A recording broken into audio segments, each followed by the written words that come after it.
Assalamualaikum warahmatullahi wabarakatuh.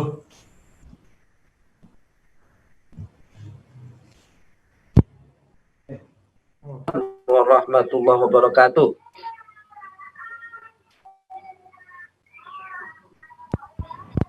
Alhamdulillahirabbil alamin. Allahumma shalli ala sayyidina Muhammadin abdika wa nabiyyika bil ummi wa ala alihi wa sahbihi wa sallim tasliman biqadri 'azamati dzatika fi kulli waqtin wa hin. Amma ba'd. Al-mukarramun, para kiai, para masyayikh, wabil khusus Rais Am Pengurus Besar Ulama Romo Ki Haji Miftahul Akhyar, Bapak Profesor Dr. Ki Haji Said Akil Siraj, beserta segenap jajaran Suriah Tanfidiyah Lembaga Banom yang wabil khusus Ketua LDNU Ki Haji Agus Salim dan juga Sekretaris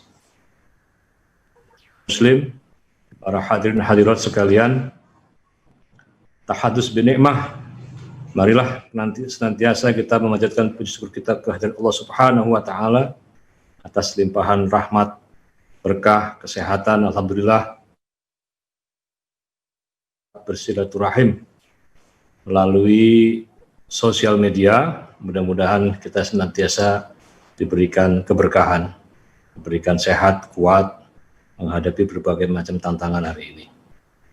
Salawat serta salam semoga senantiasa tercurahkan kepada pemimpin agung kita Nabi besar Muhammad SAW beserta keluarga, sahabat dan para pengikutnya. Dengan iringan doa mudah-mudahan kita semuanya adalah bagian dari umat-umat terpilih yang akan mendapatkan syafaat dari baginda Rasulullah SAW. 75 tahun kita sudah menjadi bangsa yang merdeka. Sebuah proses panjang yang wajib kita syukuri sebagai satu kontemplasi kita agar kita senantiasa belajar bisa menghargai jasa-jasa dari para leluhur kita. Terlebih para ulama kita, para muassis Jamiah Nahdlatul Ulama yang merupakan perintis berdirinya Negara Kesatuan Republik Indonesia adalah merupakan contoh-contoh terbaik di dalam mengajarkan Islam yang ramah, Islam yang damai, Islam yang memberikan kesejukan, Islam sebagai ajaran yang memberikan solusi dalam menghadapi berbagai macam tantangan sosial dan kemasyarakatan. Jika dahulu para founding fathers kita, salah satu yang disebut dengan tugas kemerdekaannya adalah merebut kemerdekaan dari tangan penjajah, baik itu dalam masa kolonialisme Belanda selama 3,5 abad, maupun dalam masa imperialisme di bawah pemerintahan Jepang ketika itu. Maka tugas kolektif kita yang paling penting di tengah-tengah situasi hari ini adalah bagaimana kita melakukan transformasi bahwa agama adalah merupakan sumber kebaikan, bahwa Islam adalah solusi. Setidaknya saya menyebut bahwa agama memiliki tugas di dalam melakukan transformasi, terutama dalam dua hal, sebagaimana dalam Quran, jika kita terjemahkan dalam kontekstual kita sehari-hari adalah فَلْيَعْبُدُوا رَبَّ هَذَا الْبَيْتِ الَّذِي أَطْعَمَهُم مِّن جُوعٍ وَآمَنَهُم مِّنْ خَوْفٍ. Bahwa pada akhirnya tugas agama adalah melakukan transformasi, membebaskan umat kita semuanya dari dua keterjajahan. Yang pertama adalah membebaskan dari al-ju', dari rasa lapar. Yang kedua adalah membebaskan dari al-khauf, dari kecemasan, dari ketakutan. Maka bagaimana mungkin kita bisa melakukan tugas transformasi ini kalau kita sendiri dalam posisi yang tidak berdaya. Kita sendiri tangannya selalu di bawah, kita sendiri menjadi kaum yang lemah, kita sendiri menjadi kaum yang justru harus dibantu oleh orang lain. Maka NU sebagaimana para masyayikh kita ketika mendirikan Jam'iyah ini dengan prakarsa inisiatif membangun Jam'iyah dari kemandirian oleh ulama, dari ulama untuk umat, adalah satu contoh yang tentu hari-hari ini menjadi sesuatu yang mungkin menjadi satu barang mewah. Maka kata kunci membangun kemandirian di tengah menghadapi kemerdekaan tahun ini adalah merupakan tugas estafeta yang menurut saya harus kita transformasikan dalam kehidupan kebangsaan kita. Para ulama kita telah mengajarkan hubbul waton minal iman.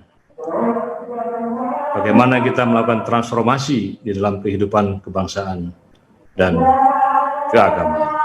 Jadi tugas transformasi kita adalah bagaimana NU senantiasa hadir di tengah-tengah masyarakat di dalam menghadapi berbagai macam tantangan sosial kemasyarakatan dan kebangsaan.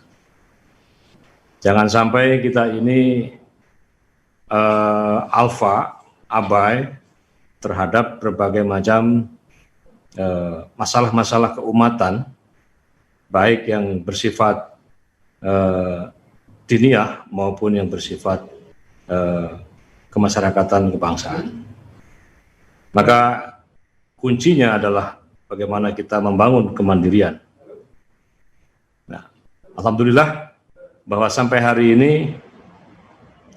berbagai macam pondok pesantren di seluruh Indonesia telah menunjukkan apa yang disebut sebagai satu model dari membangun kemandirian, mulai dari pengembangan pendidikan keagamaan, memberikan pelayanan kesehatan kepada masyarakat, kemudian juga membangun basis-basis potensi ekonomi keumatan.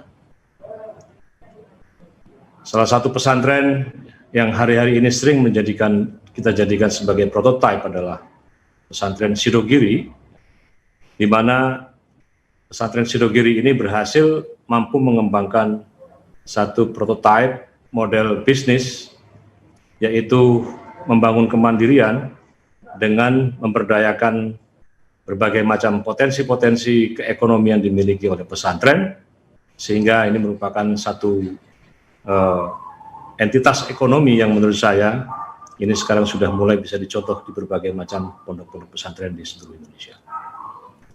Muktamar NU ke-33 di Jombang juga mensyaratkan bahwa tugas yang diemban oleh seluruh keluarga besar NU adalah senantiasa kita selalu bisa hadir di tengah-tengah masyarakat, terutama memberikan pelayanan-pelayanan kepada warga masyarakat.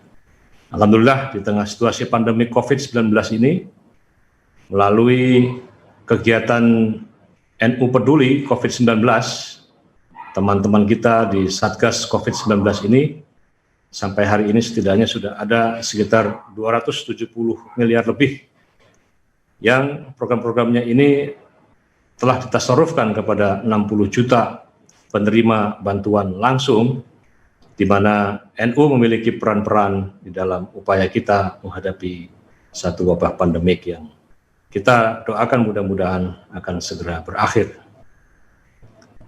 Saya kira sebagai pengantar dari saya cukup di sini, karena di sini ada beberapa narasumber lain. Saya kira mungkin ada, sebelum nanti ke Pak Kiai Said Akil Siraj, ada Kiai Marsudi untuk juga menyampaikan pandangan-pandangan.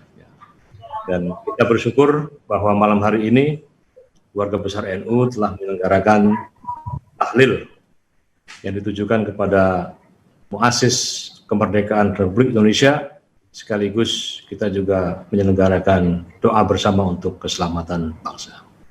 Demikian, maaf, wallahul muwaffiq ila aqwamit thoriq. Assalamualaikum warahmatullahi wabarakatuh.